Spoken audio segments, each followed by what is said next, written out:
Mostrador en la clave. La actualidad desde distintos puntos de vista. Un espacio para la discusión bien informada. El Mostrador en la clave. Con el equipo del Mostrador. Estamos ya con el Mostrador en la clave. Ha llegado solamente Hernán Leighton. Ya va a venir Mirko Macari, que no falla. ¿Cómo estás, Hernán? ¿Cómo está, Fernando? Muy bien. Tú me estabas contando de que traían hoy día en el Mostrador un informe de la... Sigue siendo una consultora. Una consultora de opinión pública, la Gemini. Así ¿no? es. Que partió hace muchos años y en su época estuvo asociada, me acuerdo, a Álvaro Bardón. Te mentiría. Sí, no, yo me acuerdo que estuvo asociada a Álvaro Bardón y no me acuerdo qué otras personas más. Falleció Álvaro Bardón hace mucho tiempo. Pero que sí, en un momento dado tuvo una presencia mucho más rutilante, mucho más potente en términos de ocultación de opinión pública, que ahora sale esporádicamente, o por lo menos uno lo ve en las noticias, qué sé yo, 1 o 2 veces al año, mientras antes era bastante más frecuente. Estaba, por cierto, el CEP, era Adimark CEP, en esa CEP Adimark, en esa Adimark tampoco la vemos ya. No, existe también, pero también está más espaciada. O sea, dejó de ser la encuesta que importaba mes a mes. Claro, lo que pasa dejó es que, hacerse trabajo. Claro, cuando era CEP Adimark, esa relación duró hasta claro. Si tú quieres, el fracaso del exit poll. ¿Te acuerdas tú? Quizá no te haya recordado, pero el CEP Adimark sacó en una elección particular lo que se llamaba exit poll, que es lo que se conoce en términos castellanos como la opinión a boca de urna. Es decir, inmediatamente que tú dejaste de votar, te preguntan. Y eso aparentemente daba una relación mucho más cercana al pronóstico del resultado de la elección. Bueno, y esa fue desastrosa. Personas como algunos senadores de la quinta región que... celebraron antes de tiempo. No, todo lo contrario, que los dieron como perdedores en la exit poll, terminó siendo el ganador. Y eso pasó en bastantes cosas, y ahí se produjo una separación de CEP con Adimark. Adimark siguió por su cuenta, y CEP siguió con su propia encuesta, y ya dejó de existir la CEP Adimark. Y Gemini, que también ya existía, era más frecuente en esa época que ahora, pero el mercado, si tú quieres, de las encuestas de opinión pública se complementó después con el Latino Barómetro que hace Marta Lagos, el CERC que hacía su marido, el marido de Marta Lagos, Carlos Uneus, y empezaron a aparecer otras hasta que llega la primera semanal, que surge después del primer gobierno del presidente Piñera, cuando una de las personas que era parte del segundo piso, del segundo, Roberto Isaacson, junto con otras personas, forma esta academia que hace esta... que cambió la forma de hacer política. Claro, porque al ser semanal y al... instaló el histerismo, claro, al decir, mira, esta semana el presidente subió 2 puntos, bajó 3 puntos, lo que básicamente hace es convocar a los medios de comunicación para que titulen con la encuesta. Y al titular con la encuesta, independientemente de toda la crítica que haya a su metodología, al titular con la encuesta, te generan una realidad nueva. No, y al final la academia tiene muchos cuestionamientos, pero la defensa que hacen es que cuando uno ve los resultados de las grandes encuestadoras, al fin y al cabo, siempre están en coincidencia con la academia.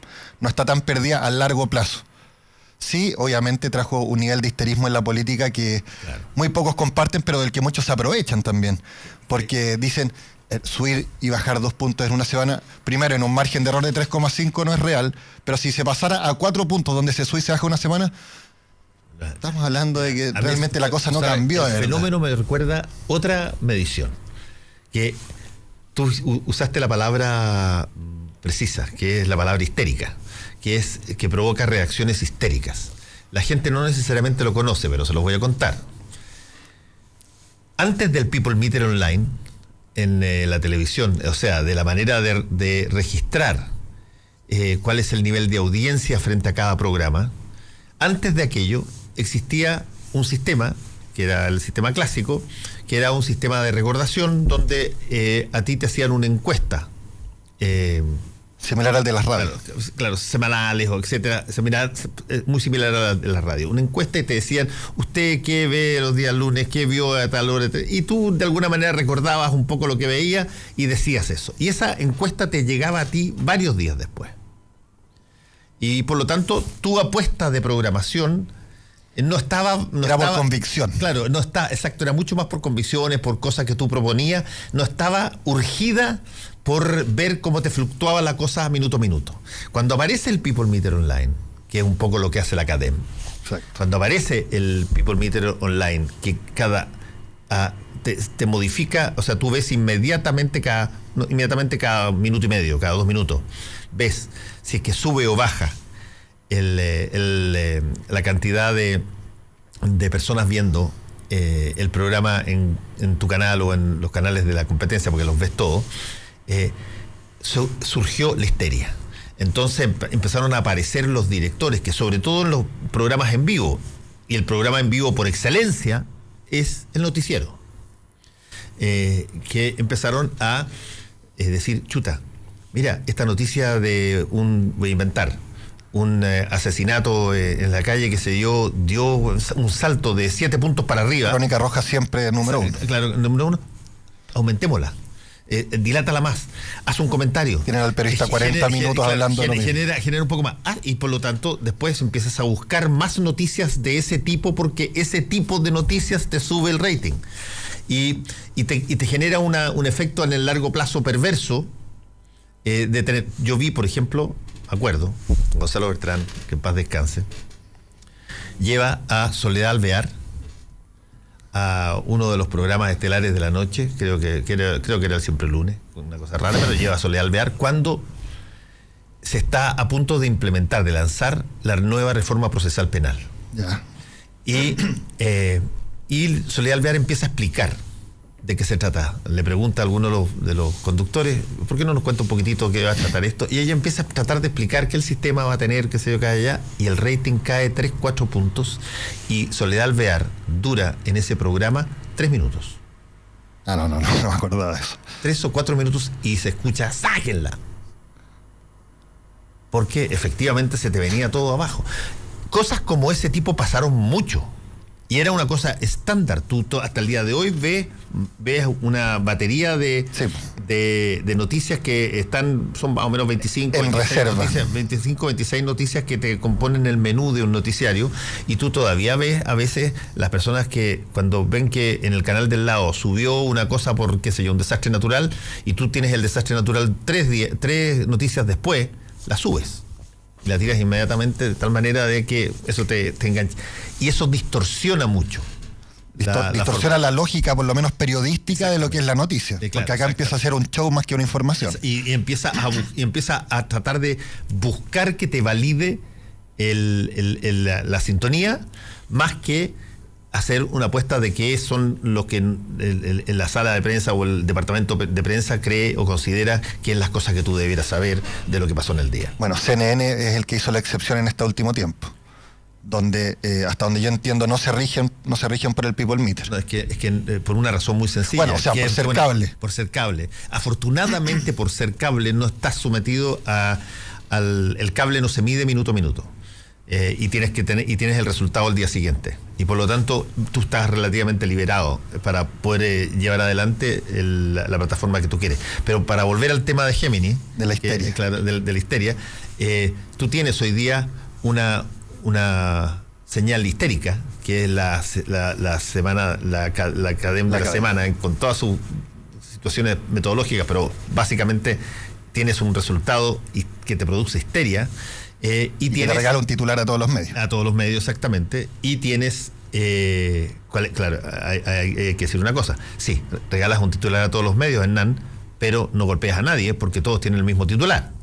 No, por eso yo no estoy hablando de eso, solo estoy diciendo del regalo. No hay competencia, pero entonces, y tienes simultáneamente varias encuestas que se hacen, la Criteria, el Latino Barómetro,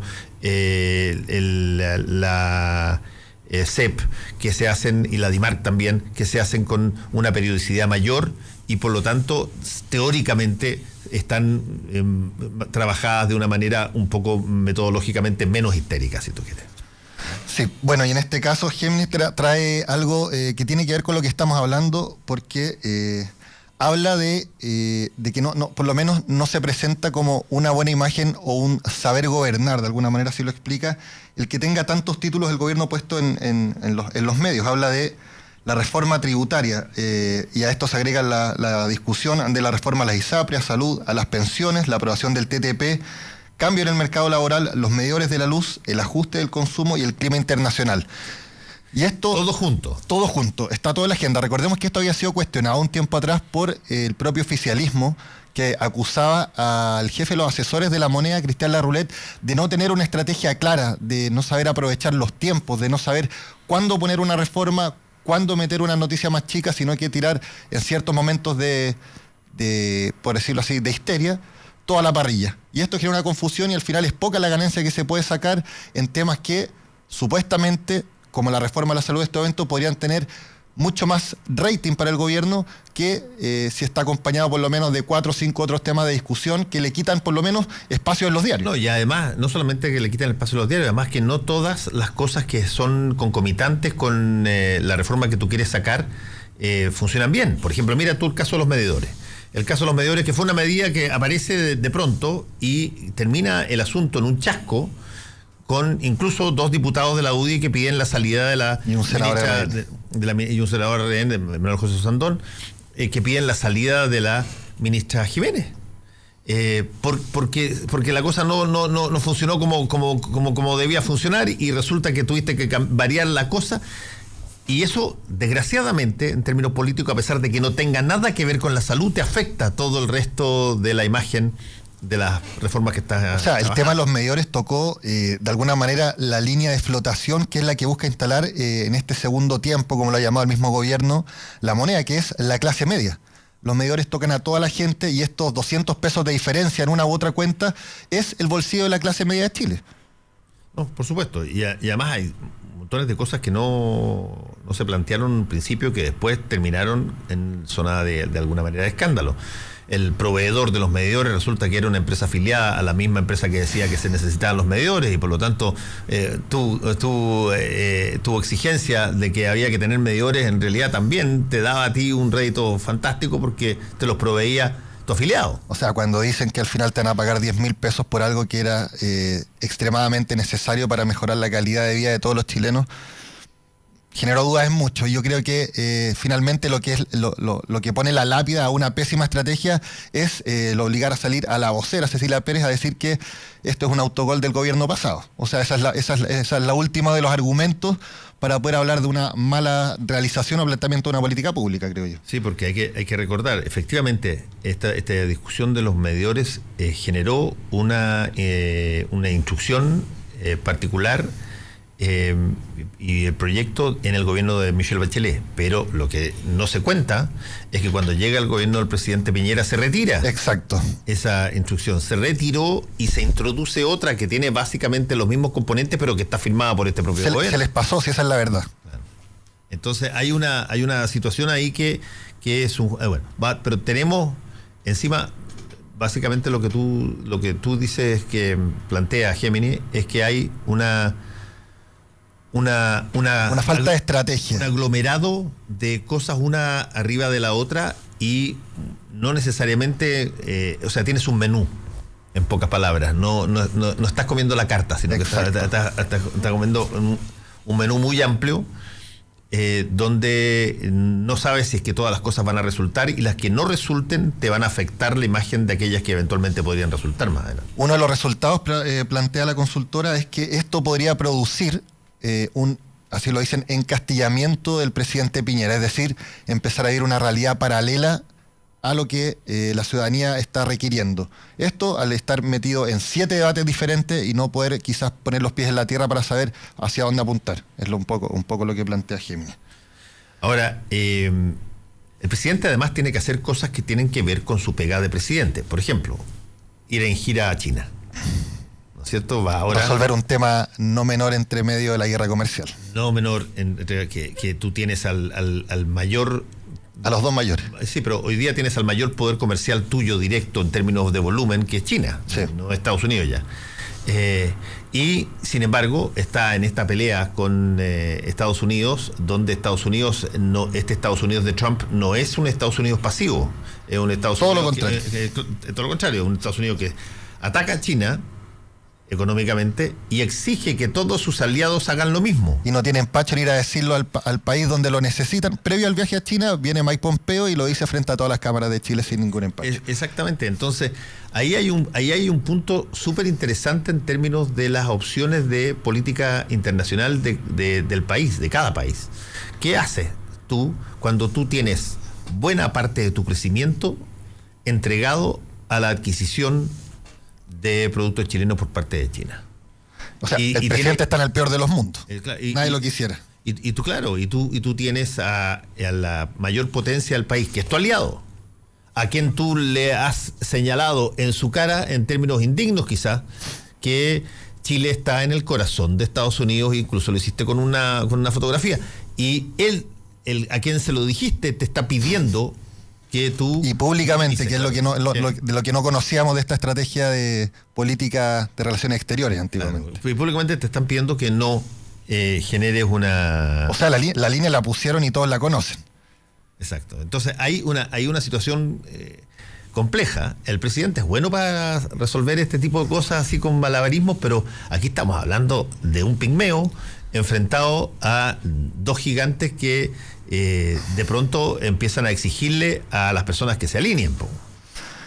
Bueno, y principal, acá una de las negociaciones que está en juego es este cable fibra óptica de Asia a Sudamérica, porque uno de los grandes cuestionamientos que hace Estados Unidos a China y que lo reduce, si es que esa es la palabra adecuada, a Huawei, es el manejo de la información.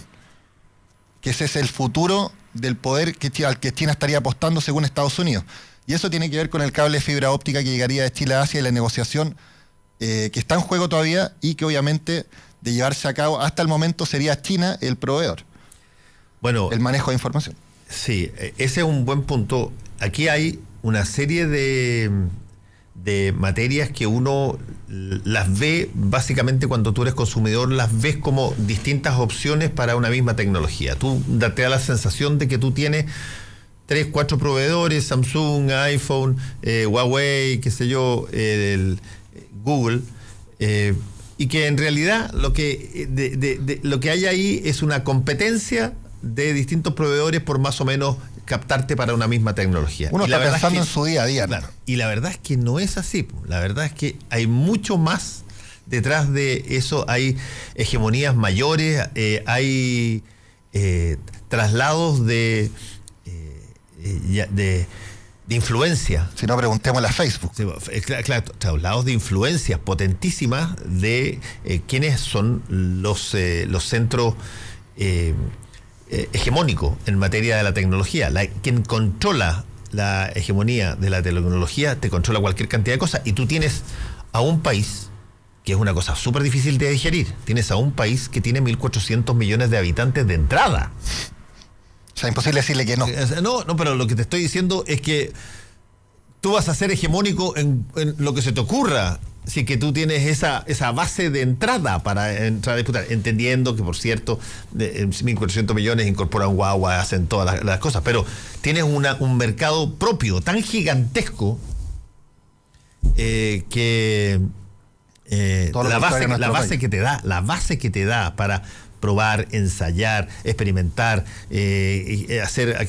comprar, adquirir materiales para lograr esa tecnología es tan gigantesca que finalmente cuesta decirle a Trump tan fácilmente: mire, estamos con usted, por mucho que lo queramos y le hayamos regalado la banderita, pero resulta que China es que nos compra más que usted, ¿no? Bueno, si al final la discusión también se traslada a otro punto y apunta a lo mismo. O sea, ¿hace cuánto estábamos hablando de que Chile era el paladín de la reserva de los derechos humanos y la democracia a nivel terrestre? Y eso se ha hablado cuando Bachelet gobierna, cuando la izquierda está en el gobierno, cuando la centro-derecha, que después llega el viaje a China y todos los parlamentarios se olvidan de esto. O sea, acá no pasó nada, se acabó la democracia, se acabaron los derechos humanos, esta guerra cruzada que existió en un momento de parte de la moneda, siempre apuntando a Venezuela, no existe ahora, no es tema. China no es dictadura, ni es comunista, ni nada. Sí. Bueno, no hay que llevar comida. Esa no hay que llevar comida, sí. Eso es un punto interesante que lo hemos conversado acá harto, donde hay un estatus porque te conviene, distinto porque te conviene. Y es transversal en Chile. Es transversal, pero, o sea, el principal, yo te diría, silencioso en todo esto, es básicamente el gran empresariado. El gran empresariado de China no te dice una palabra. Porque en gran medida, te repito, es el socio número 1 comercial y por lo tanto los derechos humanos limitan allí donde el dictador te compra. Es así de simple.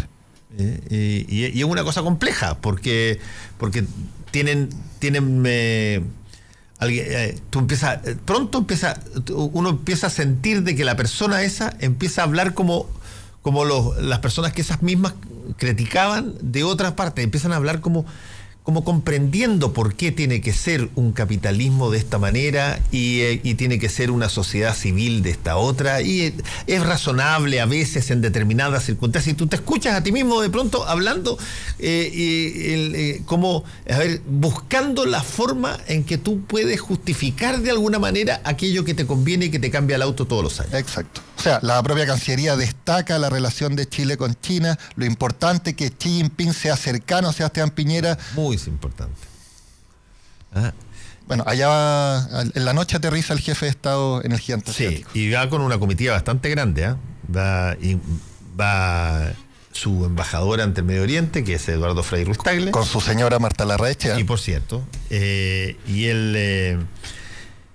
y eso también ha sido bastante polémico porque han habido algunas situaciones entre el Partido Demócrata Cristiano y el gobierno tensas, y ahí hay una relación que, acuérdate, hubo montones de parlamentarios demócratas cristianos que le pidieron incluso a Eduardo Frei que dejara este puesto de embajador itinerante, que es remunerado. O sea, se hicieron la diferencia entre Carmen Frei y Eduardo Frei desde la propia democracia cristiana. Sí, eso yo lo encontré un poquitito mucho duro, sí.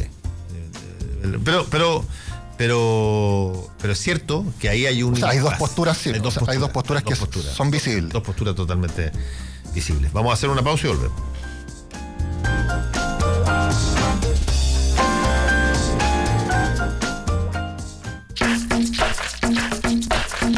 Hora clave.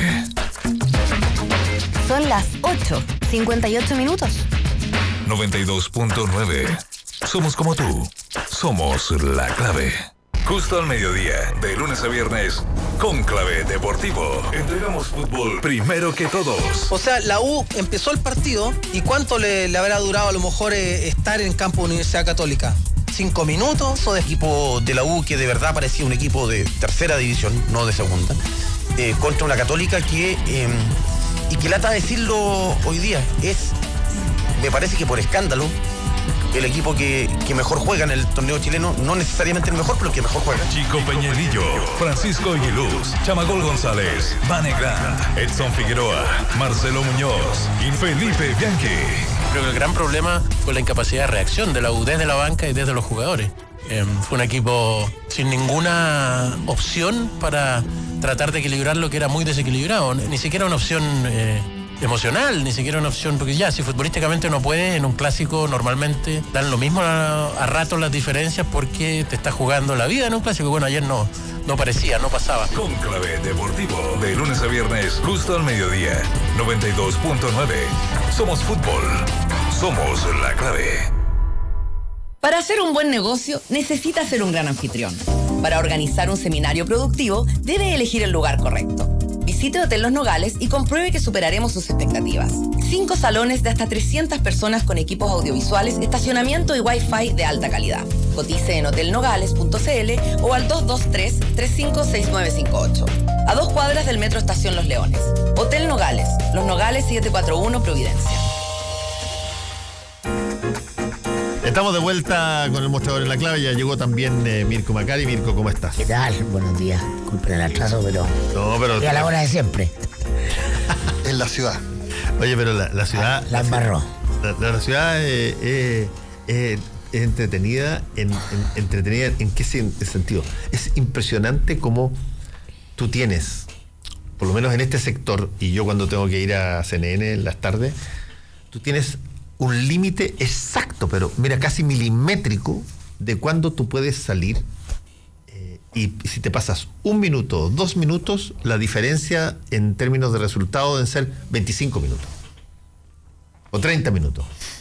Como si todo se generara en unas horas. Tú puedes, qué sé yo, salir hasta las 5:30, pero sales a las 5:36 o 37 y ya no llegaste. Sí, ayer conversaba con Danilo Núñez, que fue subsecretario de Transporte del primer gobierno de Chile, y en el último gobierno trabajó en el Ministerio de Energía, en el equipo Pacheco. Y él tiene una consultora ahora en temas de electromovilidad, ¿no? Y me contaba que está trabajando en todos los temas de Smart Cities o ciudades inteligentes. Entonces que hay una empresa que no me acuerdo el nombre especial, que es como la que lidera esto en el mundo y que no está en América Latina. Va a entrar recién ahora, porque se acaba de ganar la licitación, para hacer la coordinación de semáforos inteligentes en la ciudad de Buenos Aires.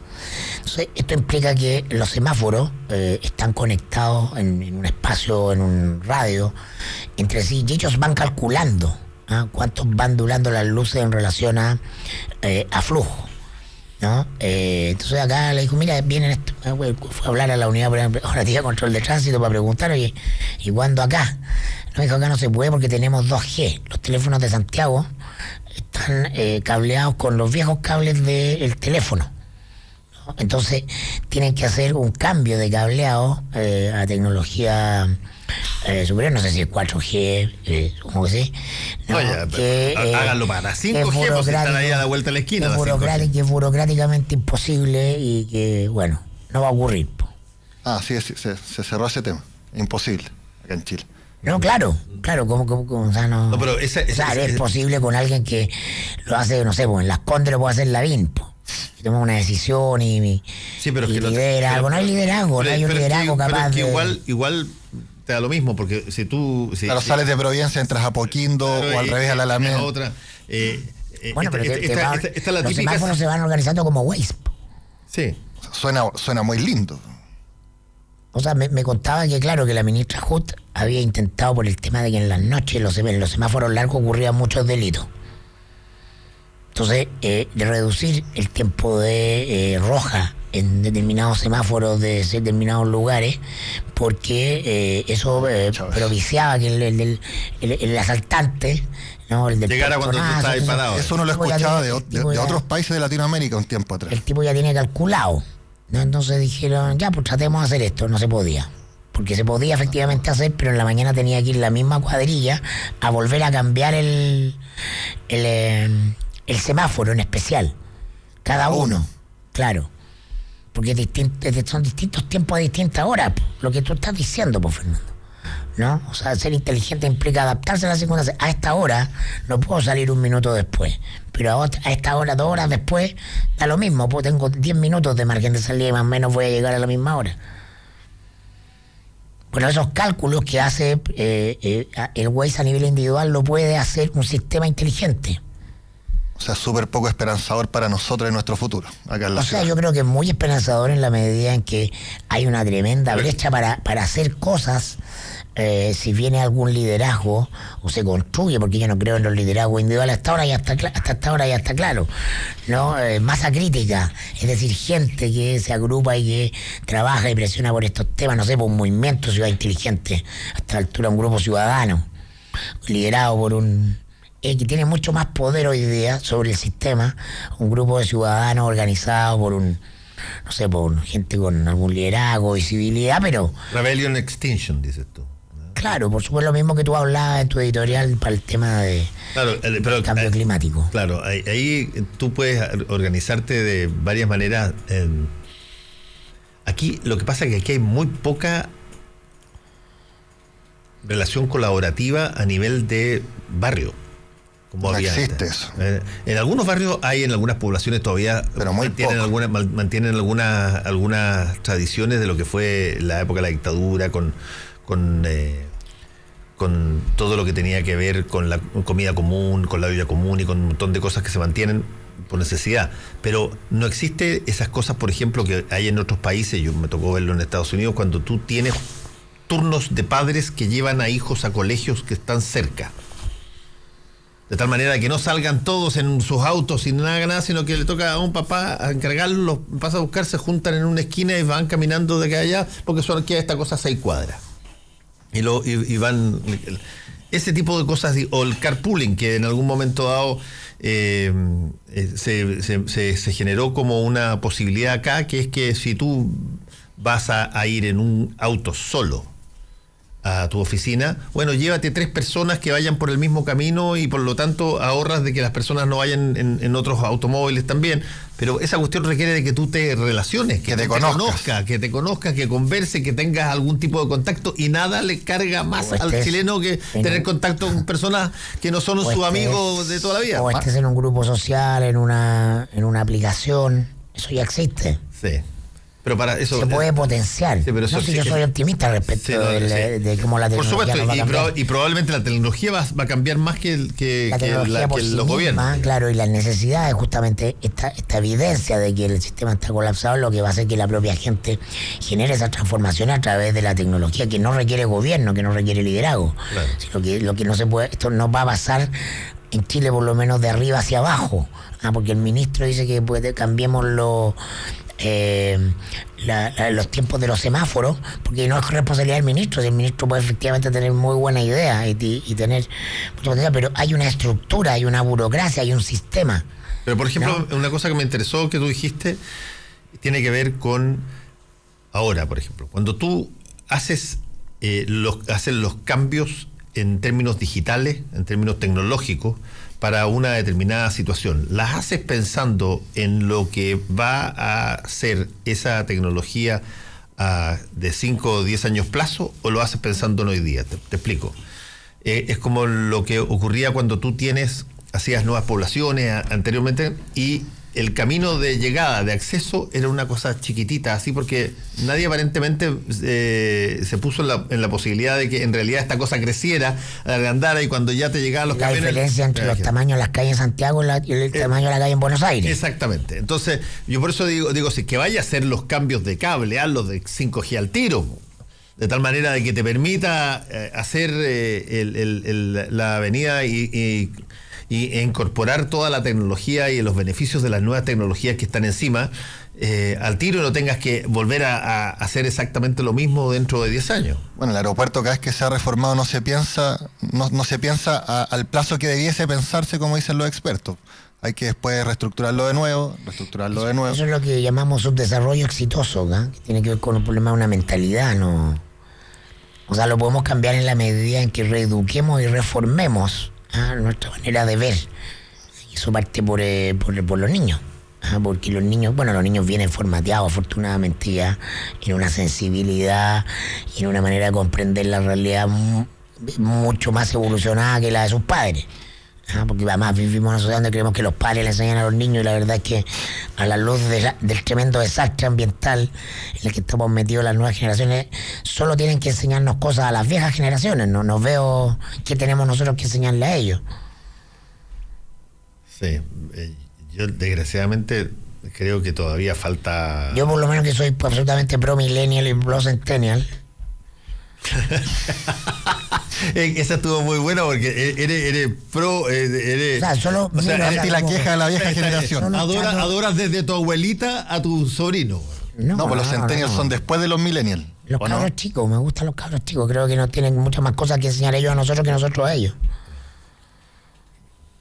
Sí, está bien, puede ser. No estoy instalado en la soberbia generacional de estos cabros de mierda que no saben nada, faltan de respeto, no saben lo que es el esfuerzo. Están alegando por la escuela de arquitectura. No, miro el mundo de hoy y digo, este es el mundo que hemos creado todos, yo soy responsable también de eso. Sí. De esa estructura, bueno, hay que aprender de los nuevos, de los que vienen atrás.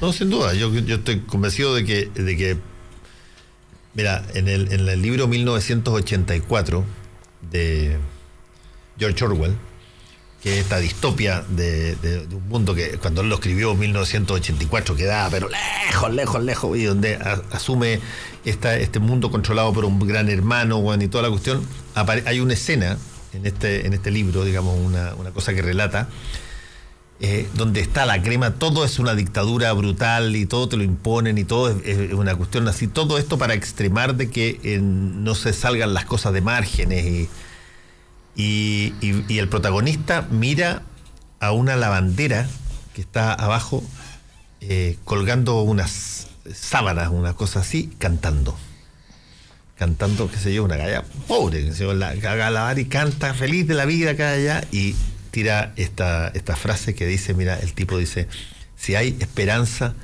en algo, esa esperanza está en la plebe. Dice.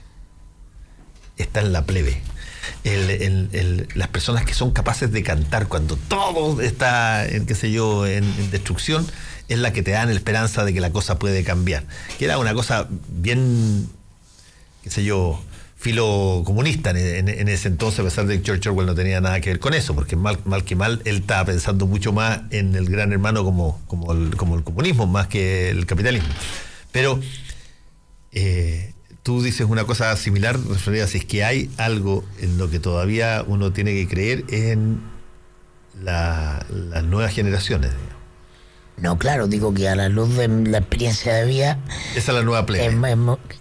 No sé si es la plebe, es mala la palabra plebe. Sí, mala la palabra. Remite a cosas que... Claro, remite a estatus completamente social. superadas, claro, ¿no? A la luz de los hechos, creo que nosotros tenemos más que aprender de los chicos que los chicos tienen que aprender de nosotros. No sé, en un país donde además la histeria, ustedes usan la palabra histeria para hablar de la política de corto plazo que la encarna Piñera, ¿no? La histeria es como el cuidado por los niños, la protección de los niños, la educación de los niños. Que al final... Y la inconsciencia de eso, ¿no? De no darse cuenta que los niños ya vienen por haber nacido digitalmente, por haber nacido con los problemas que nacieron como generación en otro lenguaje, en otro discurso que no, al que tenemos que adaptarnos, porque ese es el mundo, hacia allá se está transformando este mundo. Sí, yo encuentro que es un buen símil, una buena imagen lo que tú planteaste, que tiene que ver con esto de la crítica que hacen las generaciones más altas a las millennials de que estos tipos no se esfuerzan por nada. No, hay una soberbia, claro. Pero aparte, esa crítica se conoce desde las abuelas, los papás, de los papás a los hijos. Cada generación que pasa cuestiona que es más loca la generación que viene y que son más flojos. Eso lo escucho desde mi abuela para adelante. No, por supuesto, pero tú tienes... No es nuevo. Tú tienes a un estrato que es pequeño, es chiquitito, pero tienes un estrato de herederos. Que no se deben quejar de nada, digamos, los papás, porque los papás básicamente transformaron a esos hijos en seguidores de ellos mismos. Como decía Winston Churchill en una frase extraordinaria, Winston Churchill decía, ahorrar es magnífico, especialmente si tus papás lo hacen por ti. Y claro, ese tipo de generación no tiene nada que alegarle a sus hijos. Le generaron un mundo que estaba ya totalmente ordenado y no tenían ningún tiempo. O sea, el problema pasa con hijos que van a tener que modificar la situación de sus padres. Porque son las primeras generaciones que fueron al colegio, o son la primera generación que entró a la universidad, o es la primera generación que...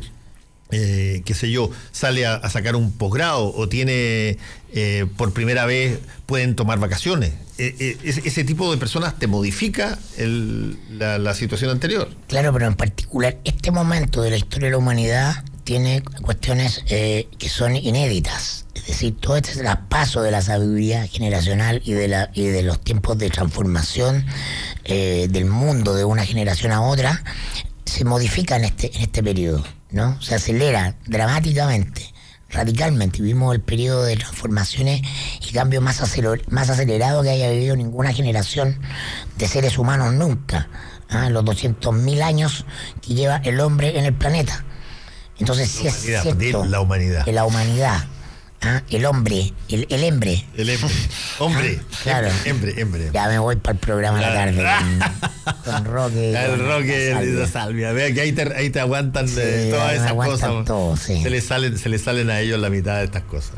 Claro, tú sabes que ahora tú hablas de la llegada del hombre a la luna, el computador que hizo la NASA para monitorear la llegada del hombre a la luna, no sé, 2 salas del tamaño de acá de nuestro... Pero tú te acuerdas y un costo de billones de dólares. Bueno, ese megacomputador con el que llegó el hombre a la luna tenía menos información que la que tiene este aparato celular que tengo acá en mi mano. ¿No te acuerdas de la película Todo Apolo eso 11? es 50 años, no sé, 50 años es menos de una vida humana. Sí, Eso es nada, es un pestañeo. Sí, o menos. Es casi 2/3 de la expectativa de vida de un chileno. Pero te digo, ¿tú te acuerdas de la película Apolo 11? Que yo encontré extraordinaria esa escena. Es una escena donde tienen que calcular una serie de cosas y el computador calcula, pero el computador en esa época no podía calcular más de 2 decimales. Y tú necesitabas más, y de repente el astronauta ahí saca una regla de cálculo. La regla de cálculo y con la regla del cálculo hacen el cálculo completo. No vi esa película. Fui al cine después, empecé a ir al cine después de Rocky. No, pues esta es posterior a Rocky, creo. Con el soy de los 90, ¿verdad? Sí, Apolo 11, buena. Tú tenías aquello que hacer con la regla de cálculo cuando está en medio de un cohete, en medio del espacio. Mi amiga Virginia, que trabaja en el Consejo de Innovación de Corfo, me dice, en Puente Alto ya hay semáforos inteligentes que recalculan los tiempos para los viejitos que llevan una pulsera que se demoran más en cruzar. Mira, eso me parece. ¿Y por qué se puede en Puente Alto y no en otros lados? Bueno, no sé. Bueno, porque el alcalde se habrá, qué sé yo, el alcalde se va al PAO o lo usaron a Puente Alto como una especie de beta tester para probar el sistema. El alcalde cachó la cantidad de votos que había en esa medida. Dicen que quiere llegar al Parlamento. Sí, o sea, ¿cómo se llama? La pulsera es el equivalente a lo que antes estaba en el semáforo, es el botoncito que tú apretabas para que siempre te cambiara. Ese que nunca funcionó. Nunca funcionó. Eso fue un engaño, ¿no? Yo estoy convencido que nunca jamás. Yo no conozco a nadie que haya estado feliz con eso. Algunos después está la teoría que era para bajar el estrés, el estrés de la espera. Son aparatos de control de la CIA, evidentemente. Pero lo que era extraordinario, Analytics. yo me acuerdo de una encuesta que se hizo a las personas que sobre esto, en alguna parte lo leí, y que los tipos decían que cuando apretaban efectivamente se apuraba el cambio de luz, y los tipos comprobaron empíricamente que no cambiaba nada si tú apretabas o no apretabas, pero el hecho de tú sentir de que eras tú el causante del cambio de luz hacía de que tú percibieras que era más rápido el cambio. Pero esa cosa está llena, todavía hay algunos y hay gente que aprieta. Eso llegó en los 90, ¿no? A mediados de los 90 ese botón. Sí, no me acuerdo cuándo fue. Bueno, lo cierto es que mirando la mitad del vaso lleno, como tú lo mencionabas en tu editorial, yo creo que la COP25 y la instalación de la sensibilidad medioambiental va a acelerar un proceso de reconversión de varios pequeños, o muchos quizás, y no tan pequeños, hábitos que están organizados en nuestra vida que tienen que ver con la manera en que vivimos. No sé, por la electromovilidad va a ser uno, ¿no? Va a haber un incentivo a que las empresas se suban a ese carro, ¿no? La Volvo ya anunció que el 2020 no produce más autos a petróleo, ¿no? Anoche vi Chilevisión por casualidad, y me topé con el especial que estaban haciendo de el Día de la Tierra, de cambio climático. Notable. A las 9 de la noche, un noticiero transmitiendo varios reportajes en serie durante media hora sobre temas que, entre comillas, la gente no ve, no tienen nada que ver con el asalto, con miedo, con pulsiones cotidianas básicas. Son temas de reflexión muy, muy interesante. Yo creo que eso es un síntoma, ¿no?, de este cambio que ya se empieza a verificar, que no tiene que ver con la discusión de una ley o con una medida de la moneda, porque vivimos una agenda además gobernocéntrica, que particularmente en este gobierno es piñerocéntrica. A mí me parece que es nefasto, pero eso es responsabilidad de los medios, no culpa del gobierno. Sí, pero no solamente los medios, pero es cierto que los medios tienen una gran de los periodistas y de todo apuestan a, oye, tenemos al ministro, que es importante tener un ministro. Es lo mismo lo que diga un ministro, lo mismo lo que diga la vocera. Pero es como una rutina, pero si es verdad. No, pero visto desde afuera, sí. Pero que además en el día a día es diferente. Predecible. Pero además esa información la vas a tener de todas maneras. Crisis en la fiscalía. Estamos estudiando una modificación al problema de la fiscalía. La fiscalía. O sea, ¿cómo va a decir no? No, en realidad al gobierno no le interesa. Es obvio que va a decir. Y entonces, cada una hora, en todos los noticieros de radio dan. La vocera del gobierno anunció que la moneda estudia modificaciones a la ley de la fiscalía. No noticias, porque eso nunca no va a ocurrir, no está en la agenda, no es prioritario, no. Déjame contarte 2 anécdotas para que tú veas cómo funciona esta cosa. Cuando llega el gobierno de Patricio Aylwin, del 90 al 94, y del 93 llego a la red, y soy el subdirector de prensa, ahí junto con Roberto Pulido, que era el director, y yo dejo de mandar a una cámara y a una persona a La Moneda, porque además te daba el servicio La Moneda, te daba el servicio de todo lo que se hacía en la mañana en términos de difusión organizacional. Y me llaman y me dicen, oye, ¿qué hemos hecho? ¿Qué hemos hecho? ¿Por qué? No, el periodista no llega, no está aquí en La Moneda. Pero yo digo, mira, yo tengo 7 cámaras, no tengo más. Y tengo que tener una fija en La Moneda, donde nunca jamás nadie te va a golpear, porque ustedes proveen el mismo insumo a través de la... Y yo lo tengo igual en la noche. Sí, pero es que es importante que nosotros veamos a la persona ahí. Bueno, cuento corto, yo lo dilaté, pero finalmente hubo que mandar un periodista a La Moneda que cubría Moneda, Hacienda, Cancillería, todo alrededor. Pero necesitaban que estuvieran ahí. Aunque la otra cosa fue una vez que dije, oye, en una reunión de medios, dije, oye, ¿por qué no hacemos una cosa en todos los frentes fijos? En todos los frentes fijos se le llama en periodismo a aquellos frentes que tú cubres, todos cubren y que son estables, que no son móviles, no son cosas inesperadas, son fijas. Los ministerios, qué sé yo. ¿Por qué no en el caso de La Moneda? ¿Por qué no en el caso de Hacienda? ¿Por qué no en el caso de Relaciones Exteriores?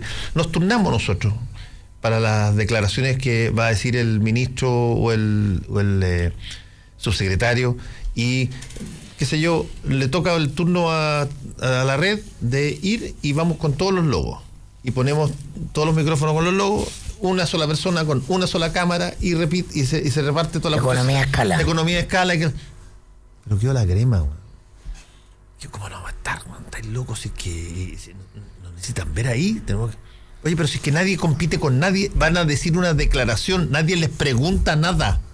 Y estamos agotando, esas cámaras las podemos mandar a la calle, las podemos mandar eso de que nadie pregunta nada en términos generales. Esa rutina organizada sobre la presidencia como una alta autoridad reverenciada, hay algunos periodistas. Cubrir conferencias de prensa. Hay algunos periodistas bien pagados, muy bien pagados, que hasta cuando tienen que entrevistar a un presidente se ponen corbata, porque hace una diferencia entre los otros y un presidente. Es el respeto a la autoridad presidencial. Bueno, todas esas ridiculos se siguen viviendo en las rutinas de los medios, que son muy relevantes para instalar los temas que están en la cabeza de las personas. Así que me encantó lo que hizo CNN con Chilevisión anoche, una transmisión conjunta, pero además hay un esfuerzo. Hay muchas notas preparadas para. Ahí hay un trabajo bastante grande de un equipo que liderado por una persona que está muy interesada en justamente el tema del medio ambiente, porque hay que tener interés en el tema del medio ambiente, no solamente lo tiene CNN, sino que tiene que tener ejecutivos que lo tengan, que es María Paz Eppelman, y que ha hecho del tema del medio ambiente una causa permanente. Así que van a haber muchos de esas cosas. Es la sensibilidad que viene, pero nos anticipa. Son pequeños hechos que yo creo que solo van a ir creciendo. Bajando a cuestiones más prosaicas, el fiscal nacional designó a Alberto Ayala para llevar la investigación contra Arias, producto de la que ayer salió un nuevo correo. De Moya. Un correo, sí, que lo dio Mónica Rincón ayer. Sí, está muerto. Arias está muerto. Ayala es una burócrata del poder. Nosotros lo reporteamos, me acuerdo, en el mostrador para los casos de platas políticas, el 2015, ahí en el diario, en el Google lo pueden buscar, el astuto señor Ayala, y otras notas. Perfil que este es el clásico concertacionista leninista, de la Vicaría de la Solidaridad en los 80 a abogado Sukimich en los 90. De ahí cuando se forma la fiscalía, entra a la fiscalía y al momento de las platas políticas, ¿no? Él parte con Penta, ¿no? Y es el enlace de relaciones de la fiscalía con el ministro Peñailillo, cuando Peñailillo se da cuenta que Penta tenía una arista que se llamaba Sokimich, ¿no? Y Sokimich, implicaba lo que todos sabemos que implicaba. Él es un personaje organizado para llegar a la cima del poder. Su agenda es ser fiscal nacional y por lo tanto tuvo muchos problemas con entonces subalterno, quien llevaba la investigación cotidiana del caso Penta, que era Carlos Gajardo, ¿no? Entonces tiene una adversión contra estos nuevos fiscales de lógica investigadora, del caiga quien caiga hasta las últimas consecuencias. Producto de toda esta polémica, de hecho se abrió una investigación contra él porque se suponía que él le estaba filtrando la información a Peñailillo, ¿no? Sobre el derrotero de la investigación. Era el superior de Gajardo, pero le filtraba a Peñailillo, además justamente por este tránsito vicaría Sokimich, trenza PS, PS. Entonces, no sé si militante, no creo que fue caso, pero pertenece a ese mundillo, está en esa red de relaciones. Y así que eso, para que la gente tenga claro quién es Ayala, quién va a investigar a Arias, que viene justamente del equipo investigador que más logró en casos de platas políticas, que fue más lejos, y que fue disuelto después de que Chaguán dejó la Fiscalía Nacional por Abbott. Entonces, es poco lo que se puede esperar de que no está arrinconado el fiscal Arias, creo yo. Está bien arrinconado por el poder, no tiene mucha salida, lo que no significa que vaya a salir de la fiscalía, eso ya es una decisión personal. Sí. Pero capacidad de seguir adelante en temas que involucran poder. O sea, le rayaron la cancha, clarísimo. Claro. Eso está. Sí, claro. Yo tengo la impresión ahí de que hay de todo, para serte franco. Yo vi los nuevos. Yo creo que falta mucho por conocer en esa lista. Y en montones de áreas, digamos. Valga la redundancia, Arias probablemente tiene que explicar un montón de cosas que tiene que ver con algunos de los casos, si bien avanzó mucho otros casos, y yo como planteé ayer, hay muchos más intervinientes en casos que llevaba Arias que están felices, aparte de que haya sido removido, y no solamente los jueces de Rancagua. Los casos de la Iglesia Católica, cuando él... La Iglesia, eso de estar todos felices, chocho de lo que le está pasando a Arias. Se volvió un personaje incómodo. Sí, pero creo que habría que también ver qué tanto efectivamente él metió mano en algunas cosas. ¿Alguien duda que exista el tráfico de influencia nadie es una blanca paloma, chicas? No creo que no haya filtrado, obviamente, cada uno juega a su favor, si el punto es que dentro de las lógicas de juego es hasta dónde quieres llegar tú, ¿no? Defectos y faltas nos van a encontrar a todos. Si el punto es cuándo y por qué la sacan. Sí. No. Y en el caso de Arias, este era el último, como decías tú, de los tres mosqueteros, así... o cuatro, porque eran cuatro del equipo. Gajardo, Norambuena, Arias. Y bueno, y la fiscal Chon que perdió Sokimich ahora, sí. ¿No? Sí. La sacaron de Pesquera, queda solamente con... No, está en Pesquera todavía. Ahora va a ser interesante. Pero ella es más disciplinada y está muy cercada por Abbott. Lo que yo quiero ver, porque si es que efectivamente todo esto es una martingala para intentar evitar de que las cosas lleguen a mayores, quiero ver qué es lo que sucede con la ministra Rutherford. Está ocurriendo frente a nuestros ojos, no, pero es que hay una diferencia central. Sí, pero... el poder político le tiró la cadena a los militares. Entonces, no. En el ejército van a llegar hasta donde tengan que llegar. Sí, pero cuando fue la ministra Rutherford nombrada como juez especial para este caso, fue unánime. Vino la revalidación de su mandato y ya hubo 2 o 3 que estuvieron en desacuerdo. Vamos a ver qué pasa dentro de algún tiempo, y en una de esas, la jueza que más ha avanzado inéditamente en la situación, pueden pasar cosas. El punto que analicemos cuánto poder tienen los militares hoy día, particularmente el ejército. Tienen una cosa que se llama armamento. No, el armamento se usa bajo ciertas condiciones políticas, no están las condiciones. Desgraciadamente las condiciones políticas se pueden fabricar relativamente rápido. Créeme que no, el político. Hoy día Piñera nombró al comandante jefe. Piñera nombró al general director de Carabineros. Le deben el cargo a Piñera. Sí. Pero ojo. Está desterrado. Sí, pero ojo. Lo que tú insinúas responde a un miedo generacional que no se condice con la realidad. No. Hoy día no hay ninguna opción de intervención militar, pero ni la más mínima. Exactamente. Y yo estoy de acuerdo contigo. Y yo estoy de acuerdo contigo con eso. Pero, tú empiezas a observar una cosa que yo la vengo diciendo hace tiempo. Tú empiezas a observar crispamientos que pasan de la media y que empiezan a tomar Dime un editorial del Mercurio que esté diciendo que la investigación de la corrupción en el ejército representa una amenaza a la institucionalidad y que detrás de esto hay una operación de la izquierda. No hay. Cuando eso ha existido, eso significa que a los militares los están respaldando los poderes fácticos. Eso no está ocurriendo hoy día. Eso que tú estás diciendo es como los golpes de Estado. Nunca hay hasta que pasan. No, se crean los climas, hay climas para. Vas a ver tú. Que no te digo que vaya a pasar una cosa como esa. No te digo que va a pasar una cosa como esa. Lo que te voy a decir es que va a haber un límite para la investigación dentro del ejército. Va a haber un límite. Y ese límite todavía no lo conocemos, y en una de esas en la cabeza de la jueza. Yo creo que el sistema judicial va a tomar a los militares para justamente limpiar la imagen que van a tener que necesitar lavar por otros casos, como los de la Corte de Apelaciones, como los casos políticos, como los casos de la iglesia. Sí. No en este gobierno. No va a haber, yo creo que. Nos jugamos los negrones. Ya vamos 1-0 en los negrones. Sí, voy ganando 1-0, así que puede que quedemos neteados. Ya podemos quedar neteados. Oye, te lo tengo que pagar a propósito. Es cierto, vamos. Ya, listo. Gracias, Hernán. Gracias, Mirko. Chao. Actualidad con ojo crítico. Información desde distintos puntos de vista y discusión bien informada. Fue El Mostrador en la Clave, con el equipo del Mostrador y Combinación Clave.